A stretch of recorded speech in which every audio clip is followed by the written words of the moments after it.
that? Yeah. You have to say something? Something's going on with either your thing or my DI. I'm not sure which. Do you have any clue? Okay. Is it possible? Give me your connection over there. 1 2 1 Take 2. it right out of here. So you want Bypass. the XLR? Sure enough.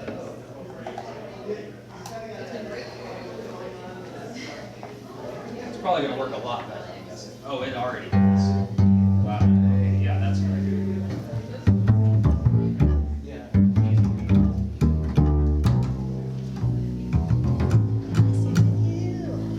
Give me a little more volume just to see if it's.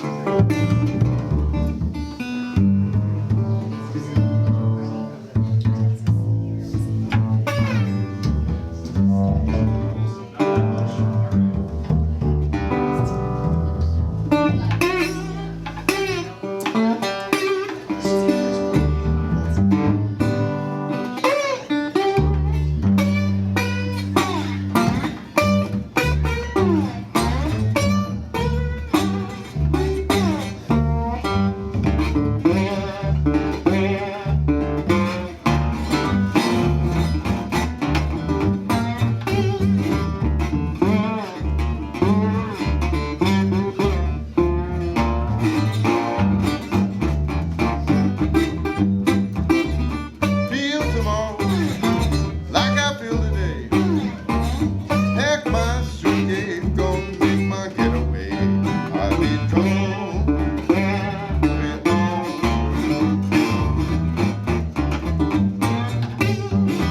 And never satisfied, just can't keep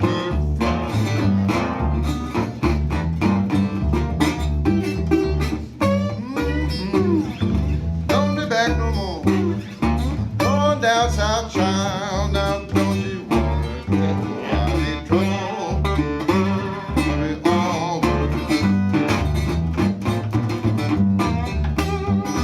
And never satisfied, just can't keep from.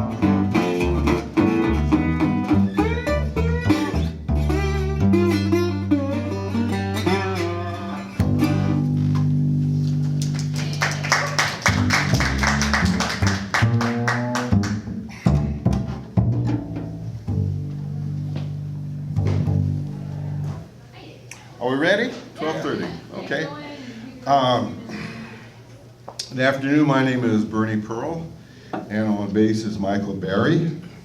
I was asked to make this interactive, and I'm only happy to do that because I don't prepare these talks because I want the participants to guide me where they want to go, what they want to listen to, and I always end up in the same place anyway, talking about the same stuff. So I will answer your questions in a minute or two.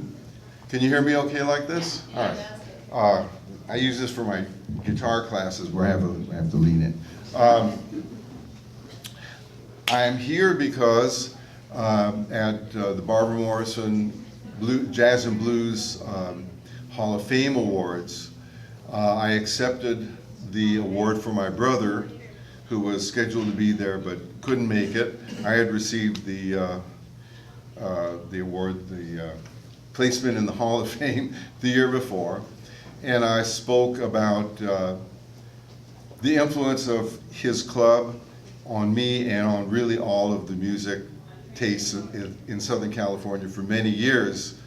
And when I spoke, someone from Signifyin Blues heard me talk and wanted me to speak about that, about those times, learning the country blues directly from the country blues artists.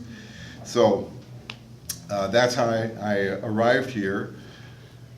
This guy, well, Barbara Morrison, you're familiar with her, got us all a gig in West Long Beach years ago. And when you say West Long Beach and Long Beach, it means that's a place where white people are not supposed to go, right? Barbara got us all a gig there, and it was actually quite a very elegant cocktail lounge. I couldn't afford to buy a beer there. It was a very nice place. And after a couple of years of doing having different bass players. He showed up fresh off the rodeo circuit. He didn't know rodeo circuit. the rodeo, he played rodeos. He didn't know anything about blues, but he had big ears and good hands, and he was willing to put up with all the nonsense. And over the years, we've mainly worked electric blues. At the club that we played in West Long Beach, we played with all of the local heroes. Big Joe Turner, Pee Wee, well, I didn't with that Pee Wee. I think we did play, yeah, Pee Wee Creighton, Eddie Cleanhead Vincent, Charles Brown, Lowell Folsom. We played with all those guys, as well as the local people like Guitar Shorty and Smokey Wilson. And most of the gigs have been with my full band. We've played with everybody. Mike and I have played with everybody from, well, we played with Honey Boy Edwards, the Mississippi legend, Robert Johnson's traveling buddy, but we played with Willie Dixon, and we went on and we played gigs with B.B. King and Stevie Ray Vaughan together. So we played a lot of electric stuff, but my inclination is towards the acoustic blues. I love the acoustic blues. And we've often done duos, and when we do duos, it's usually acoustic bass and acoustic guitars. On occasion, I have to put pickups in it, but not very often. And when we go in the studio, we work very hard on the arrangements. There are not that many acoustic bass players who know how to play the traditional blues. And Mike didn't know anything about it, so I was working with a clean slate. We started writing way back then, and he's put in hundreds and hundreds of hours. And I trust very few acoustic bass players. When I go to play one of those gigs, if I don't have Mike, I can expect it not to be quite right. Not only because of my arrangements, but just the feel of it. So that's Mike's story. So I want to tell you a story, an anecdote, which explains a lot about what I do, and then I'm going to ask for your input, and I'll go off. I'll play what you want, or I'll answer any questions that I can give you a reasonable, informed answer on. A few years ago, I was invited to play the King Biscuit Blues Festival in Helena, Arkansas. And it paid about enough, once we got some other gigs, for Mike to come along. So we did that together, and we went to Clarksdale and played in front of the famous Cathead shop, which has all arts and music and so forth. And they liked what we did, and a few months later we got an invitation to go back to Clarksdale and play the Juke Joint Festival. It's not a major festival, but for goodness sake, for a blues player, you're playing in Clarksdale right by the crossroads, 49, Highway 49, 61. We lined up some other gigs, and we managed to pay for our transportation. So we went down there, and we were in the Delta for a few days, and I had to do laundry. So we had two other buddies of ours who came with us. And so we went, Glenn and I found a laundromat right across the street from the municipal cemetery, and it was called Hicks Laundromat. Now, prior to that, both Mike and Ben and my buddy Glenn had expressed an interest in finding the best hot tamales in Clarksdale. So I'm not particular about hot food, spicy food, but I figured I could get anything and have a beer with it. So at Hicks Laundromat, the young man was very helpful to us, and as we were leaving, after we did our laundry, we said, by the way, where is the best hot tamales in Clarksdale? And he said, Hicks Barbecue. My uncle, and he gave us a whole story about his uncle and so forth. So we picked up Mike and Ben, and got to Hicks Barbecue right close to the crossroads, right off of Highway 49. And so we entered, and it was a small place. It had hand-lettered signs, almost a Disneyland version of a small joint in Clarksdale, except it was authentic. This was the real place. Went in, place was small, very clean, immaculate, and the owner, Mr. Hicks, the uncle of the other Mr. Hicks, greeted us, a large, affable, good-looking man, and he seated us, and we chit-chatted, and I think we ordered, and he got to talking about, what are you doing here? So I said, well, we were invited to play the Juke Joint Festival, and we did blah, blah, blah. He said, oh, I host Juke Joint here too. And I looked at the room. Where you were sitting would be larger than, much larger, about the space. The space was about like that. I said, I couldn't imagine anything more, even if that, a one-man band have enough room to play there. And I said, Mr. Hicks, it's a lovely place here, but where do the musicians play? I was looking around. He said, come with me. So went to what I thought was a broom closet, unlocked it, and opened up the door. And it was not a juke joint. It was a rather nicely decorated, clean, matching tables, a lounge. And it had a nice little stage up front. I said, oh, wow. So we chit-chatted, and then we went back out, and there sat Mrs. Hicks. Now, do you remember if she was in a wheelchair or just in a chair? I don't recall. In a chair, not a wheelchair. A regular chair. She apparently was a retired school principal, and but you're in the Delta, and black people know about the blues. So I sat down with them, with her, and we started chatting, and I said, well, I knew Booker White and Fred McDowell and this one and that one and blah, blah, blah, blah, blah. And she talked and talked. And during her conversation, I picked up that she didn't particularly like the way white boys played the blues. And so I questioned her, I said, Ms. Hicks, what exactly is it about when white boys play the blues? We're talking about the acoustic blues, not necessarily electric. She said, well, she said, man, you have to understand, Southerners know how to tell a story and know how to make a statement. So I can only approximate the timing. She said, well, when white boys play the blues, they go plinky plink. I fell out. I was laughing so hard. And when I looked up at her, she looked at me and she said, now you too old to play plinky plink. So I said, Miss Hicks, how much time do you have? She said, bring it on. So I went out there, brought these two guitars in, we had a session, we had a great time, all the help came out of the kitchen, all that. But that's where I'm coming from. I do not play plinky plink. The people I learned from did not play plinky plink. And when I say learn from, very, very little, not only formal guitar lessons, but very, very little in guitar instruction. It was about life. It was about their lives at home, it was about family, it was about how one is a man or an ethical person. A little bit about the guitar, a little bit about the background of the blues. I want to mention to you that one of the people I learned from was a former sharecropper from East Texas by the name of Mance Lipscomb, one of the great influences on my life. I went to visit him in 1973 took the Greyhound bus over Christmas to spend Christmas with him in Navasota, and then spent a couple days with Lightning Hopkins in Houston, another great influence on me. And I think it's instructive, a couple things are instructive. First of all, Mance had been told years before that his music was too old-fashioned to continue playing in the barrel house and the juke joint, one particular barrel house. And he played straight box and so forth.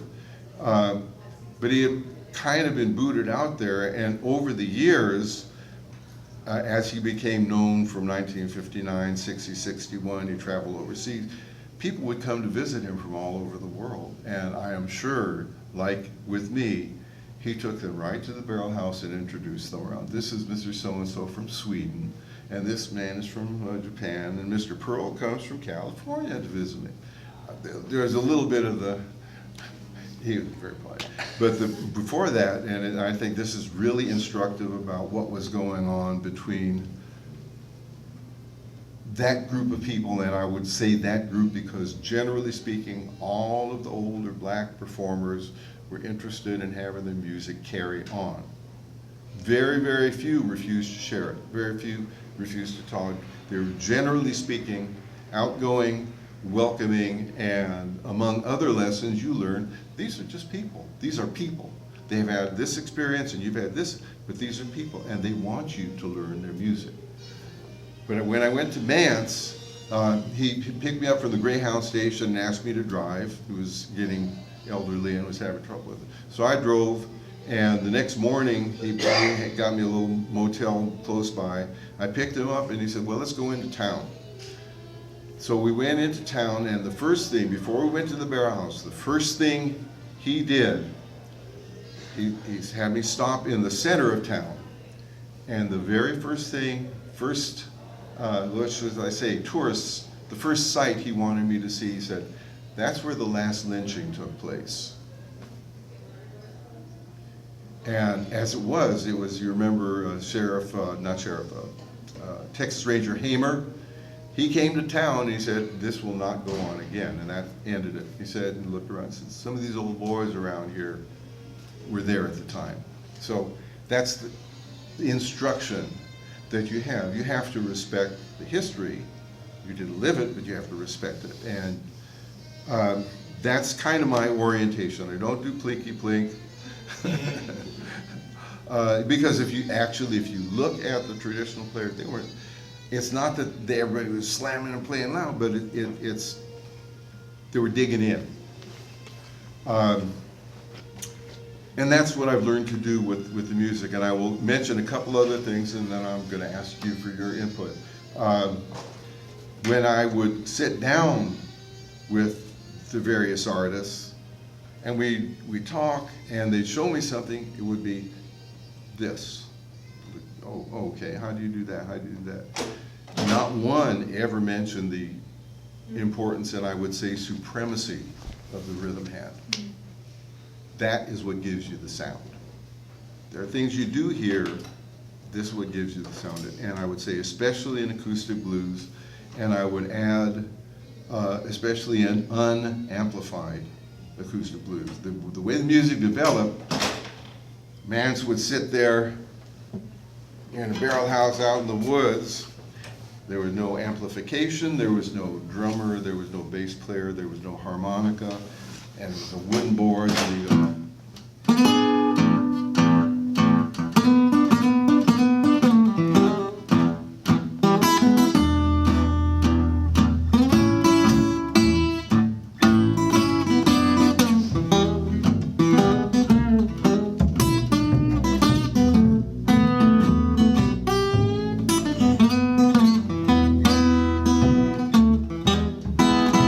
notice, no B at the end. Okay, it developed playing hard and rhythm, absolutely compelling. People were dancing, talking, drinking, rolling dice, whatever you do, and you had to be heard, and if you were too quiet, you'd get overwhelmed. They were not being rude because they'd be talking to you. They'd hear what you were doing, but you could not. Now, there's nothing wrong with that because that's something you want to do. That on the acoustic guitar, you have that range.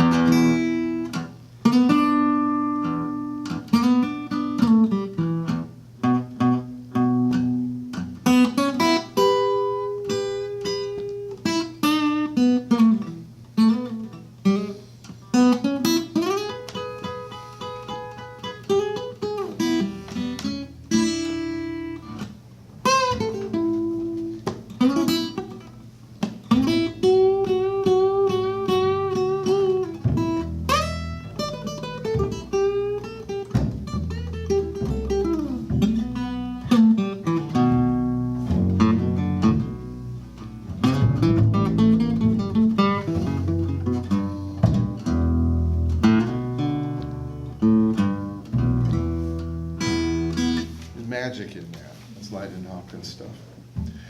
So that's where I'm coming from. On this guitar, my main influence on slide is Fred McDowell. Again, when I played with Fred McDowell, I was not playing slide at the time. I was not soloing. I sat on stage many times with Lightning, with Mance, with Fred McDowell, and others, but mainly those three. Never played a solo. Never. I was playing, learning the rhythm. Another thing that you have to learn, as Mike knows, you gotta learn how to play out of time. No, and not exactly out of time. You have to learn, even though it sounds like it's gonna be a 12-bar blues, it may not be a 12-bar blues. You have to listen. And what you listen for is their tells, like in poker or any card game, there are tells. And we played with Honey Boy Edwards. He was from that, played flawlessly. Now, Mike knows what I do, and I keep it pretty much in time. I don't deliberately, you know. He was listening too. And Honey, at one point during the set, Honey Boy looks back and goes, looks at us like, I can't believe. I said, Honey Boy, I learned from Lightning Hopkins. Notorious, 13 and a half bars, 11, 12, 11, whatever. So the formality of the education is not in the oral tradition. I will you know, boy, this stuff comes out. I haven't got to ask you your question yet, but even in the classic chess recordings, you can hear Muddy Waters not playing, not sticking to the time. You can hear Howlin' Wolf breaking time. That's the custom. That's what they did. The 12-bar blues was formalized by W.C. Handy, who was a trained classical musician. And what he heard in the blues, he put into a form, and it became a form, and it became something that kind of sprung the recordings so you could have that whole era of classic blues playing with musicians like Louis Armstrong and musicians of that caliber. But you're in the studio at that time. There's no remix. There's no tape. It's and what you got is what you got. So anyway, there's value in the formality, in the structure. There's also important not to be rigidly, not to be rigid about it. They were telling a story, and if it didn't fit into 12 bars, have a nice day. They weren't ready to go to the next part of That's right. of That's the right. music. That's all. It's Yeah. pretty simple. And but the thing, it's a fascinating aspect of playing the traditional blues, country blues, and it's something that should not be gentrified. So that's kind of, oh yeah, I was going to say something. So I did a gig with a pianist by the name of Lloyd Glenn. Are you familiar with that name? No. Lloyd Glenn was the piano player on called Stormy Monday Blues. He was the key West Coast piano player. He brought along his bass player, Billy Hadnot, who was the key bass player so there I was playing with these guys. And one of my favorite B.B. King recordings is a recording called My Kind of Blues. B.B. with his hair cocked back, probably in his 20s. Piano was Lloyd Glenn. He had a bass player and a drummer, and that was it. It's an exquisite. Now, B.B. was playing electric guitar, but nonetheless, it was not like we're used to that horn section and all the B.B. that we kept. It's really exquisite, mainly doing country blues. So I was talking to Lloyd about it, and I talked about the country guys being out of time. And he said B.B. King couldn't keep time when he came out of the country either. So, and B.B. is he learned to read, he learned to write music, and ran the band and all that. So anyway, these are things that have kept me interested in this stuff for over 60 years. And so now I'm going to ask if there's anything you would like to discuss, bring up, talk about, get our input on, or whatever. Yes? I have two separate things I'm interested in. One is you talked about playing at a club in Long Beach or West Long Beach. Right. And was there dancing, or was it more like the? It was a lounge, and people did get up and dance. But mainly it was, people sat and listened. This is Miss Wiz you're talking. Ms. Wiz, yeah. Yeah, no, it was a dance place. Yeah, for sure. what kind of stuff? Do you remember anything about like? It wasn't primarily a dance place, but I mean, it was a cocktail lounge, but I mean, when, there was space in front, people got up and danced Yeah. regardless. That's cool. like, you know, Yeah. Yeah, but it You was dance very everywhere. elegant. And was that, Yeah, that was part of it, it's like, Okay. well, then what kind of, like, do you remember anything about what kind of, like, was it close, was it like out here, or just kind of all over dance types? I'm sorry, say it again? Yeah, like, what is the dancing, do you remember anything about what the dancing looked like? Oh, oh, it was dancing. It was, you know, mainly, it was, of course, it was mainly black clientele. Suits, dresses. I remember, you know, talk about culture shock. When we started working there, I think when we moved, it was when we moved to Long Beach, maybe '84 is when I started there. We were coming up to Memorial Day, and I said to Ms. Wissington, I assume you're going to be closed Memorial Day. She looked and I said, oh no. Whole cultural thing. On any holiday, folks were there right after church, and they were, and Memorial Day was just another chance to get out. And we were playing like at 4 o'clock in the afternoon. They moved it later on. It was not an evening thing. It was Sunday after church is what it was. So, and that for me was culture shock. I assumed that places would be closed on holidays. No, holidays was the big deal. So, yeah, that was good. I do, well, we play now at a place in Bellflower once a month. We do, it's called the French Quarter. It's run by folks from Louisiana. And generally speaking, it's an African-American clientele, but on jam nights, you get a lot of white people, and, there's no problem. But, dancing is, that's part of the music is dancing. And one of the things, although I am actually rather shy and inhibited dancing, but one of the things I talk to my students about is keeping time and dancing while you're playing. And because it's important, it's not only, time is not only tick, tick, tick. There's nuances and subtleties where they come in before the beat or after the beat. If you drag it, all that, and all that has a physical expression. As you know, probably a bunch of dancers here. But yeah, so you listen to the nuances. everyone dances differently, and everyone has their own internal rhythm. So as a freelance bass player, what I do is I let that person I'm working for sort of be the conductor. I have I'm a quick study on watching them. I don't care if all they do is this. I'm dancing with that. Because I am, that's what I provide for anyone that hires me. So it's very cool. So when I ask my students to do, and very seldom do they do it, and I say, you gotta work on it, shift your weight. A lot of times people are doing this, and almost invariably, the 1 foot tap goes out of time.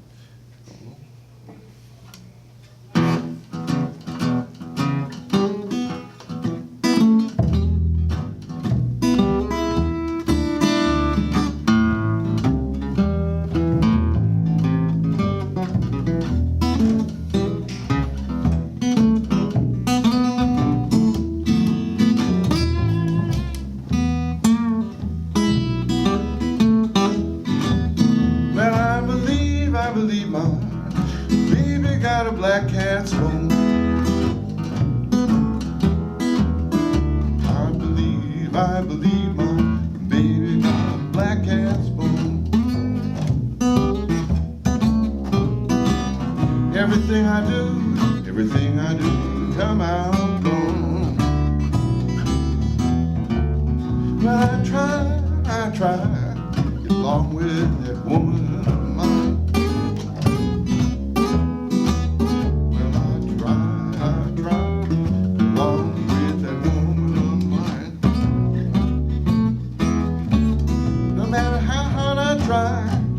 Can't keep her from cheating and lying.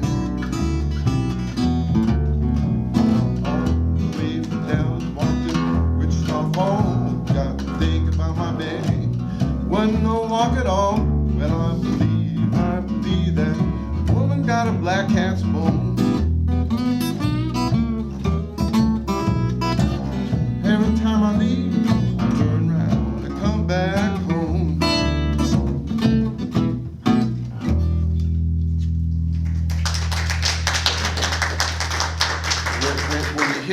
When you hit those solos, and one thing I say this with Michael standing right by my side, you have to have a groove when you play. It's not a matter of tick, tick, tick. It has to have a groove. When you groove, that's when the music happens.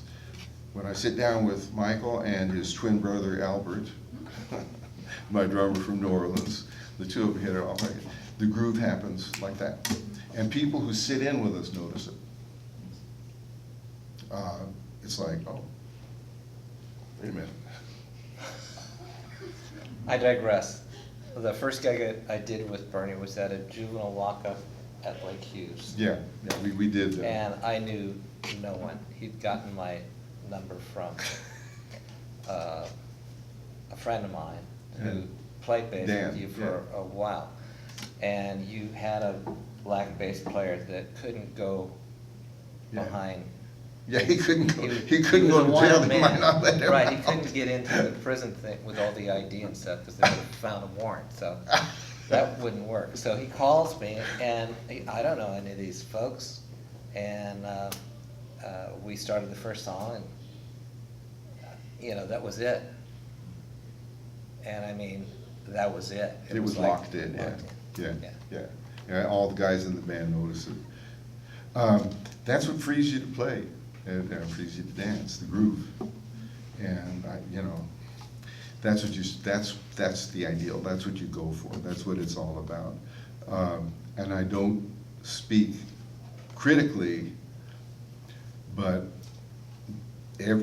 speaking of guitar playing, the guitar players I listen to, of course, obviously B.B. King, from the first time I became aware of electric guitar. Freddie Kings, Albert Kings, they could play fast. That was not the point at all in any way, and it was not the point. Robert Johnson, that was not the point of any of them. And too often when you go to electric jams, and we have them all the time, there are guys get up who just could bury me. Incredibly articulate, and they've listened to everybody, and it's just, and it leaves you kind of feeling empty. B.B. King, right note at the right time. Right. Bing. And I forget the point of that, but it's about communication. It's about telling a story. Telling a story. And And we're not speaking of talking which- about just the lyrics, we're talking about the story on the instrument. The story, the inside story. That's what you look for in a vocalist. That, I will mention, that's why Barbara Morrison is so great. I've heard her do material that you wouldn't walk across the street to hear. Literally, she could read the telephone book. It's like with Aretha Franklin. What? Immediately, you don't have to know what she's singing or anything. You don't have anything more but the one note. And the hair. But telling a story, I want to do this one. It's a Mance Lipscomb song. Mance Lipscomb, well, I don't know if I probably didn't make it up. Mance Lipscomb was born before the turn of the 20th century. He lived in the same place his whole life. He died in his mid-80s. And he had you're familiar with the name Leadbelly, right? Okay. Leadbelly, among other things, his contribution to the world, he knew all the songs of his people going back to slavery times. He did work songs, he did religious songs, he made up songs, he did the blues, he did ballads, he did it all. He brought it all forward. Mance, in a certain way, was like that. Guitar-wise, I have the picture up on my living room wall that was taken in 1964 at the UCLA Folk Festival when I sat down and played backstage with Mance Lipscomb. I had this dumbfounded look on it, which the photographer on my face. Now, I had met him earlier, but for some reason, I'm going, he was thin, he was not very tall, but he had height, very lanky, hat cocked over his head, and he was just going like this. And the left hand never stopped moving. And I was going, what? I never noticed that before. He was an extremely fine guitar player, and I love his singing. It is not spectacular, it's not bravura kind of, and it's not the soul singing that we get now, which is wonderful. He was telling stories, and he was telling stories of his people from way back. So he does, anyway, one of the characteristics of his playing is the steady bass. You'll always be able to tap your foot to it or dance to it. And in this case, it's an actual ballad. It's a murder ballad. Are you familiar with the English tradition of murder ballads? Lord Thomas and Fair Eleanor and all these lords who knocked up their servants and killed them and all that kind of stuff. And it got to the Appalachians, and they did those. This is a ballad, obviously from African American origin, and it sounds real. The beauty of the ballad, it tells, you hear from the perpetrator, you hear from the victim, you hear from the policeman, you hear from the judge, you hear from the father and the mother, and he gives his not an alibi, he gives his rationale for committing the murder, all in 9 verses. So one of the characteristics of Mance's playing is this. This never stops. Pretty woman, she done something she never had done before. Laying in the bed with another man, she made Fred pound on the floor. He got mad, took a big gun in his hand. Pretty woman saw him coming, she went and fell down on her knees. I've been here crying, now Freddie, spare my life if you please. I know you're mad, I'm mad. Took a big gun in your hand. Freddie meet the policeman, had his big gun in his hand. Heard you done killed your woman, yes, I'm looking for that man. He made me mad, I got bad. Took a big gun in my hand. Freddie said, now judge, when you got mad, done come home, found your woman, had another man in your bed. You get mad, you get bad, take a big gun in your hand. Freddie said he lay down, tried not to pay no mind, but a while before day, Freddie was woke, heard a stranger crying and made him mad. Got mad, took a big gun in his hand. Freddie, mom said, Freddie, son, here's where you done wrong. Mom, that the woman wasn't doing you right. Why didn't you let her alone? You got mad, you got bad, took a big gun in your hand. Freddie said, now mama got to let me go. Woman, she mistreated me, I had to shoot her so she made me mad. I got bad, took a big gun in my hand. Freddie said, now Papa, wouldn't you got mad? You done come home, found Mama, had another man in your bed. You get mad,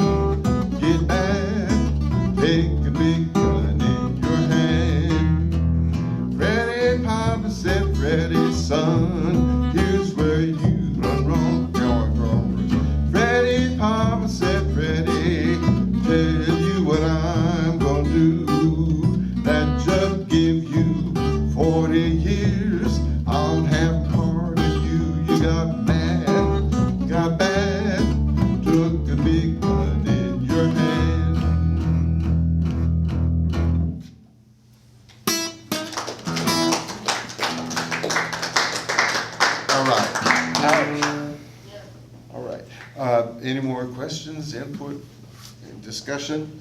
Yes, please, don't be shy. Don't be shy. All right, I'll take my Speak up. I guess it's a question for Mike. So I was taken by that transition from doing a rodeo circuit to being a blues man. And that sounds like it must have been an interesting change for you musically It was. and in terms of your career. And I'm just wondering, what kind of, was it, were you doing straight up country at those rodeos? Or, and how did you feel about encountering the kind of rhythmic and differences in feeling when you Music started is getting into music blues? is music, first off. So, not to go back to, I was 15 years old and I started playing bass, started making money immediately. Got signed to a record deal very early on.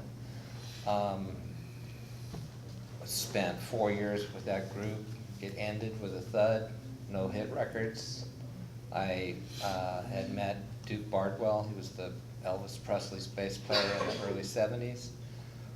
Great singer, songwriter. We hooked up for like 4 years, couldn't get a record deal here in LA, so we moved to Baton Rouge, Louisiana, where he was from, to try and.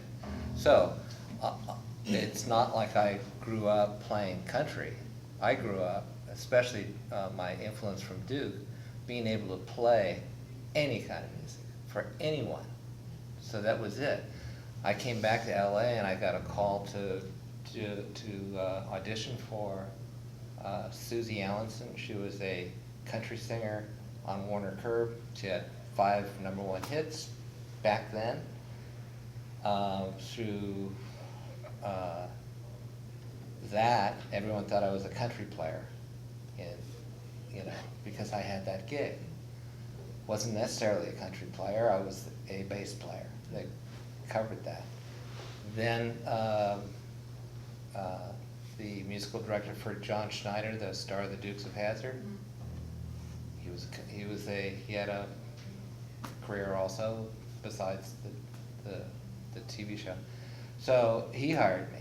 So then it snowballs, and we were primarily doing pop and country music, Johnny Carson show and all that stuff. So it's like, and then life goes on.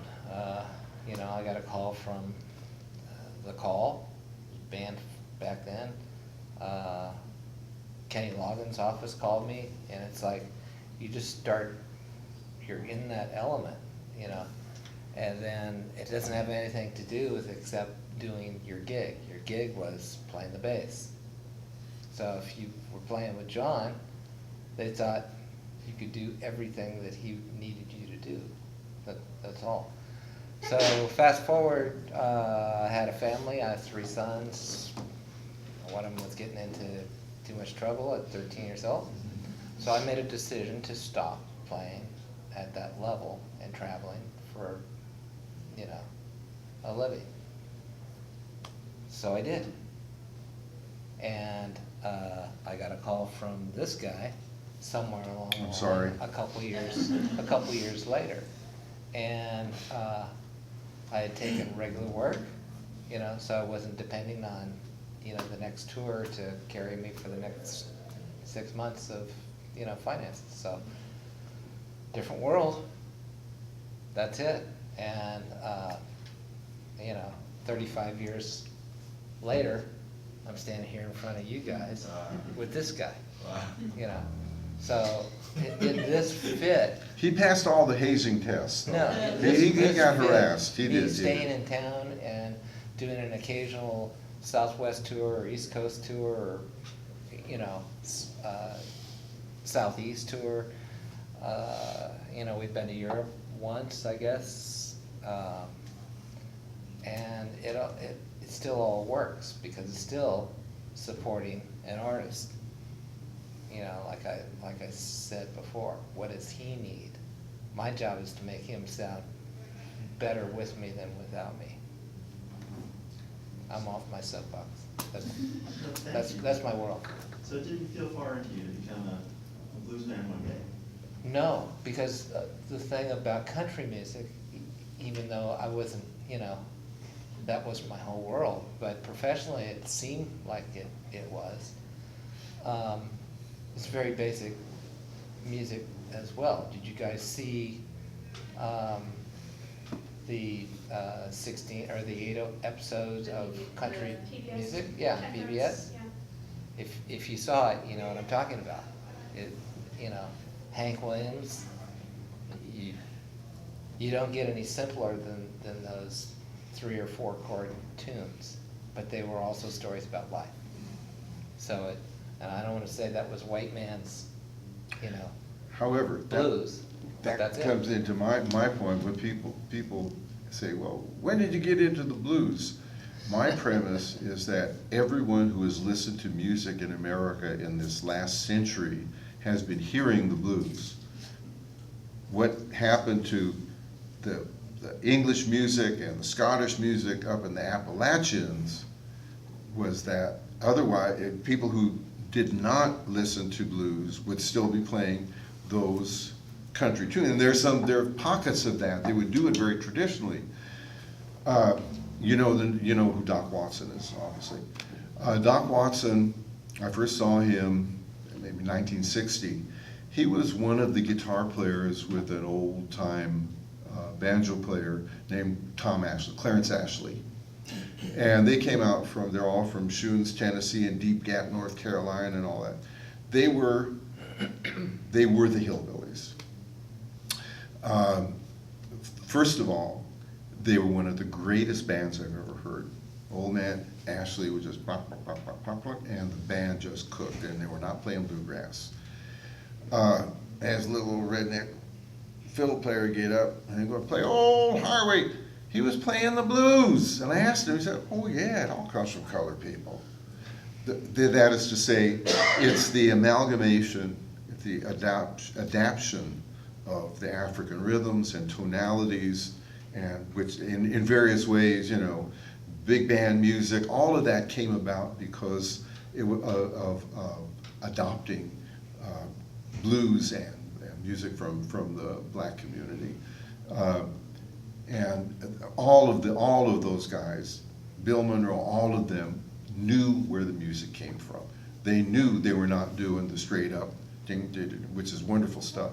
I mean, I love the straight banjo music and the straight fiddle music without, but they were playing blues. They were playing that fusion. I think everybody is used to hearing that blues, and there's so much blues playing. Otherwise, you'd play very differently. You'd play your country tunes. I mean, if you saw that, it was very direct that so much of the string band music came from black string bands, and Doc Watson and all those players. All that was not a matter of admitting it. They didn't try and hide it. That was the origin of their version of traditional music. So I think it's in the atmosphere, and it's in the music that we heard on radio, the big bands on radio, and Paul Whiteman and Benny Goodman, and so forth and so on. So It's in the DNA. it's in the DNA also of the bass player. American music. Yeah. I mean, Carter family had a black interpreter go with them and write the music down and teach them. They went collecting, and it was, I forget his name, it wasn't Arnold Schultz who was the one who informed Bill Monroe, but you know, had an African American teaching them the music that they were collecting, so they'd have music for their repertoire. So that there is that fusion of musics. Did I have anything other intelligent to say? But you had something you wanted to ask about, yes, Yeah, or yeah. talk about. You mentioned that your musical education involved a lot of like lessons that were not about the technique of playing guitar. Yes. And I'd love to hear more of those stories. Well, as I said, all of the older players and all of them were interested in passing their musical legacy on, and they also thought it was important, both at the musical level but also the personal level, because we had the opportunity to be personal friends, which is, you know, astounding. Here's somebody just off a chain gang, and here's this Jewish kid who loves the music, and we're just people together. And they were eager to share it. And I more than one said, my own peoples are not learning the music. They don't want it to die with them. And that was part of the motivation, honestly. And they wanted to educate. They wanted to tell people. They didn't get up on stage and rant, but they were presenting us with the golden gems of 300 years of African experience in America. Here, some of us were just smitten by it. I mean, I think everybody pretty much is smitten by when you get a great artist. Even if you see Muddy Waters, there was magic with the man. If you see no matter who you were, whatever, you had to respond. He was one of those outstanding personalities. But yeah, it was to a great extent cultural transmission. And they weren't really, very little talk about politics and very little talk about race. I have to tell you a story, which talks about deals with that whole issue, where we, meaning us city folks, largely Jewish from the Fairfax area, where we were, where the folk audience was. We were concerned, or I was concerned, I have to say, I never talked about it with anybody, but lately I've told this to a couple different people. Nobody else seems to remember it. My brother put on a folk festival at UCLA in 1964. And it was kind of the cream of the traditional crop. Both traditional white players, Doc Watson and Merle Travis were there, and I forget whether Bill Monroe was a part of that, but Stanley Brothers. And there was Booker White and Reverend Gary Davis, and so one of the people, a very obscure and very traditional man from Appalachia named Roscoe Holcomb. He was, Coke bottle glasses, hat, ears sticking out like that.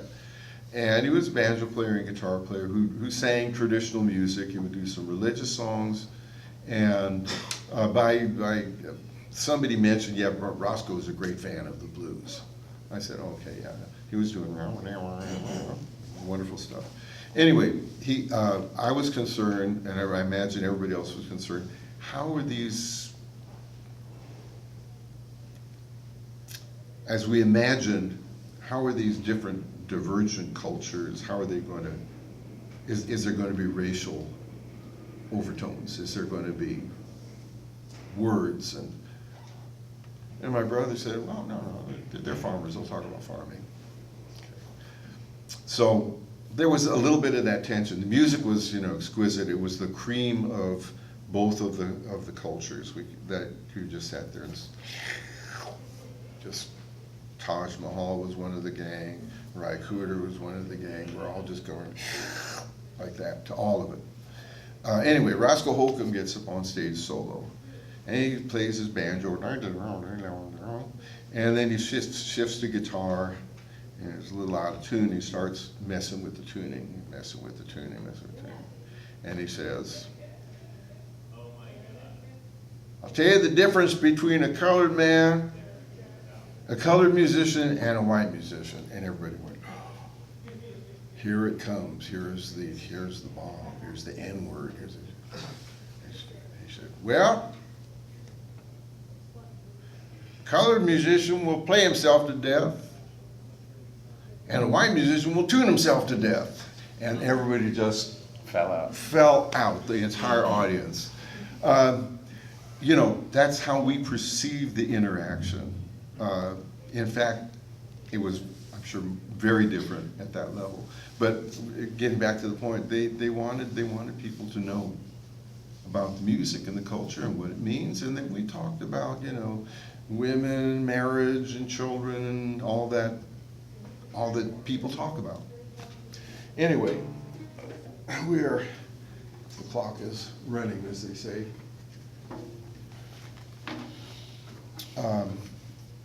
Fred McDowell was, like Nance Lipscomb was not a rediscovery. Mississippi John Hurt, Son House, Skip James, Booker White. I'm going to have to move this up there.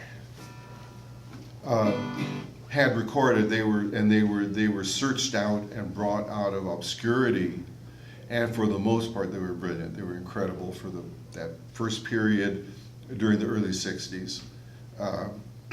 Each one a definitive artist of the style. Reverend Gary Davis had been living in New York, and he was well known to the New York folk scene, but he was regarded as the top guitarist among that elite circle.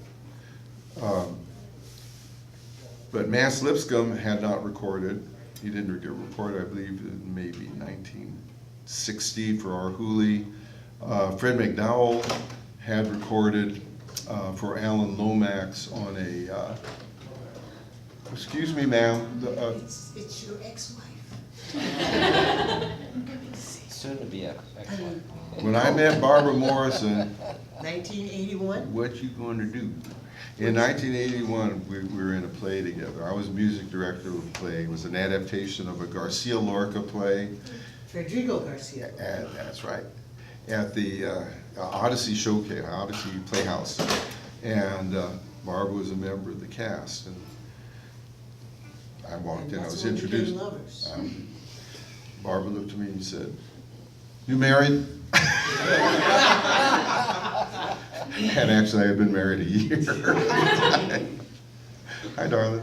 How are you? Hey, Big B, I love you. We're talking. Yes, blues legend, you guys know that already. Yeah. He picked me up and off the ground.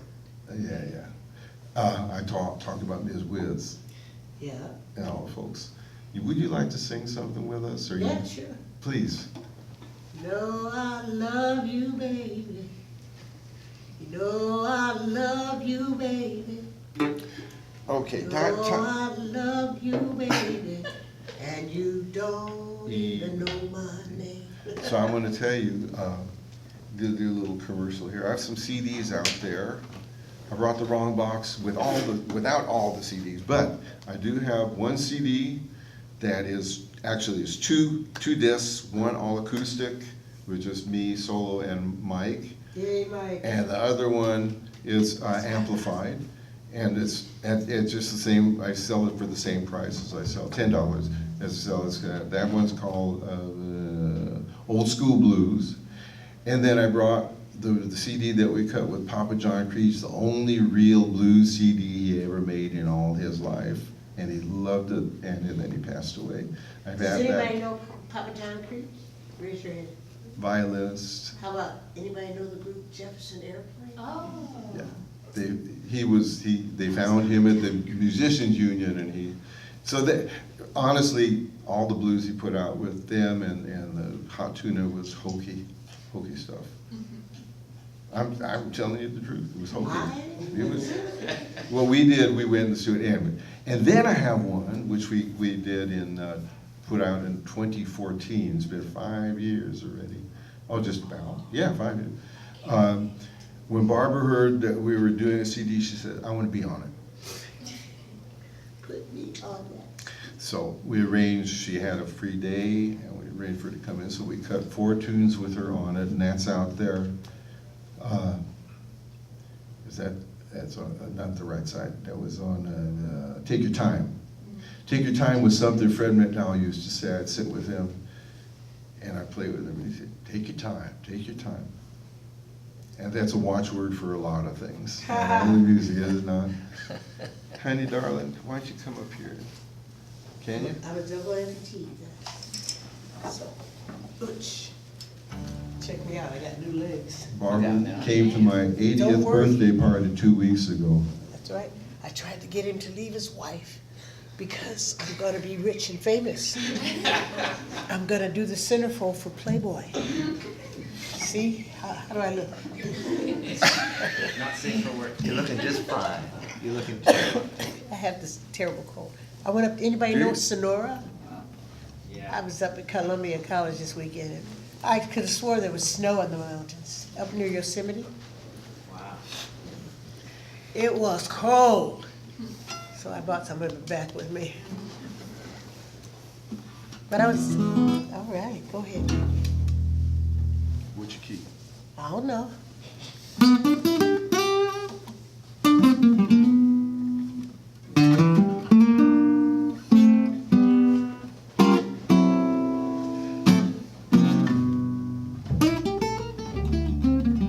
Is that you? Yeah.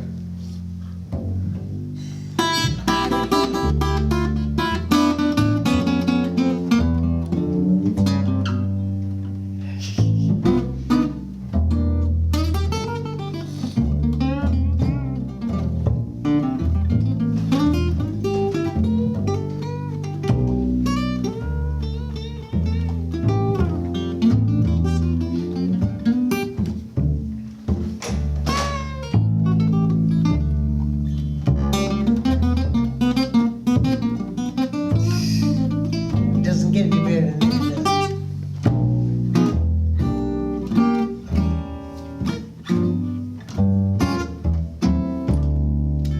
So many roads,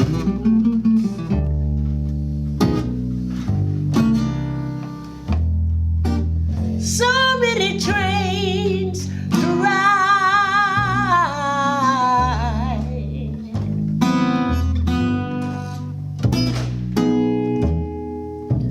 So many roads,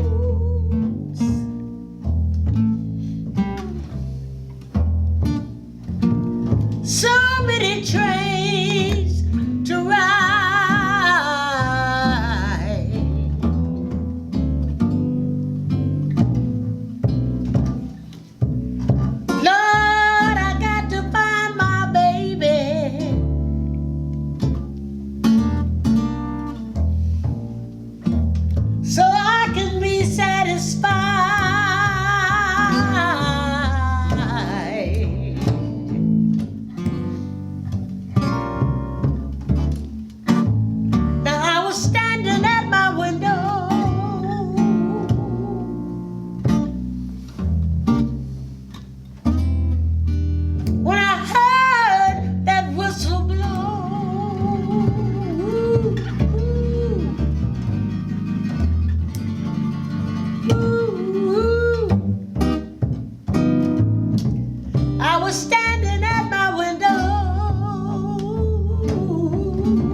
back to Wait, you. come on, you. Ain't that loving you, baby?